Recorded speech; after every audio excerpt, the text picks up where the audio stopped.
Ассаламу алейкум, урматтуу мекендештер. Арбаңыздар миграция жаатында Россия Федерациясында жылдан жылга акыбал оорлоп келатат. Тилекке каршы жакында мамлекеттик дума жаңы биринчи окуудан жаңы мыйзамга өзгөртүү киргизди. Бул полиция кызматкерлерине эми сотко окшоп эле чет элдик жарандарды же мигранттарды выдворение кылганга уруксаат берген мыйзам. Сөз баштаардын астында биздин YouTube каналды колдоп досторуңуздар менен бөлүшүп коюңуздар. Себеби миграцияга тиешелүү эң актуалдуу расмий жаңылыктарды биздин каналдан ала аласыздар.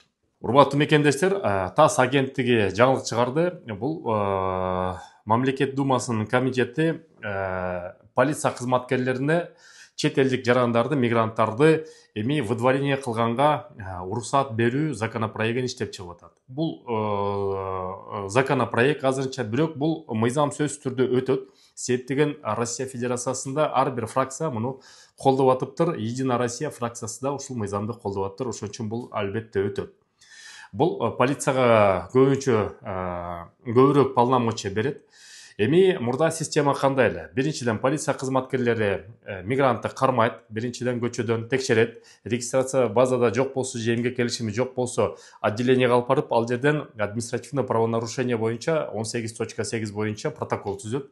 Ошол протоколдун негизинде анан кийин 1 же 2 сутканын ичинде сотко алып барат. Сот анан чечим кабыл алат. Же ал кишини депортация кылабызбы, же кылбайбыз деп. Ошонун негизинде депортация болсо Сахаров аркылуу кетет, выдворение болсо колуна штрафты карматып туруп 10 күндүн ичинде чыгып кет деп коет, же болбосо актап чыгарат. Эми бул жерде депортация жөнүндө сөз жок, бул выдворение боюнча. Депортация скорее всего кылбайт, себеп деген законопроектти бир сыйра окуп чыктым. Андай маалымат жок экен. 10 күндүн ичинде чыгып кет деп туруп кайра мекендештер кой берет окшойт. Эми жакындасын ошол мыйзам иштей баштасын андай көрөбүз. Эгерде выдворение кылса, анда обжалование кылса болот, юристтер аркылуу, адвокаттар аркылуу ошону күтүп туралы.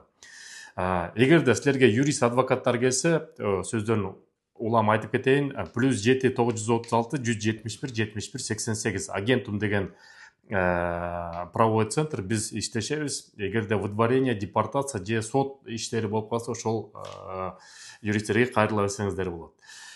Анан кийин бул законопроект азыр иштеп калса, анда полициянын полномочиясы көбөйөт. Бирок жылдын башынан баштап Россия Федерациясына мигранттар азайып бартат, себеп деген кысымда көбөйүп бартат. Крокус Ситиден кийин огуш бетери көбөйдү.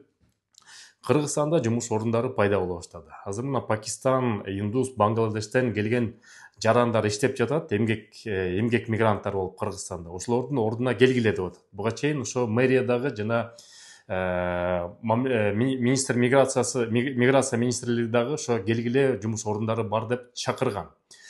Анан эгерде Россия Федерациясында иштеп эмгектенем десеңиздер, бул жерде көбүнчө жана частный деп цель въездан жазбаңыздар, себеп деген 90 күн эле жүрө аласыңар, 90 күндөн кийин кайра чыгыш керек болуп калат. Эки вариант бар. Же работа деп жазасыңар, работа болсо, демек сөзсүз түрдө эмгек келишими кылышыңар керек, сөзсүз түрдө эмгек келишими госуслуга аркылуу же почта аркылуу же өзүңөр барып МВДга тапшырып, уведомлениясындагы 3 бланктан турган уведомленияны тапшырыш керек. Эгерде андай болуп атса, студент болуңуздар, жогорку окуу жайга тапшырып коюңуздар. Учеба деп киресиңер, эч ким эч кандай вопрос болбойт, погранслужбадан дагы вопрос болбойт, көчөдө полиция кармаса дагы студенттерге эч качан депортация, выдворение кылбайт. Бирок учеба деп кирип туруп иштеп жүрө берсеңиздер деле болот, себеп деген пандемиядан кийин студенттерге иштөөгө уруксаат берген. Биз ошол иштешип жаткан Москва экономикалык институту бар, кыргыздарды экзамени жок алат. Аны эми жайылпай эле айталы, бирок экзамени жок алат. Анан кийин урматтуу мекендештер, экономика, менеджмент, юриспруденция жана көптөгөн өзүнүн направлениялары бар экен. Телефон номери болсо +7 499 113 09 41 номери. Тапшырып коюңуздар. Контрагын бөлүп 4кө бөлүп төлөсөңүздөр болот, 3кө бөлүп төлөсөңүздөр болот.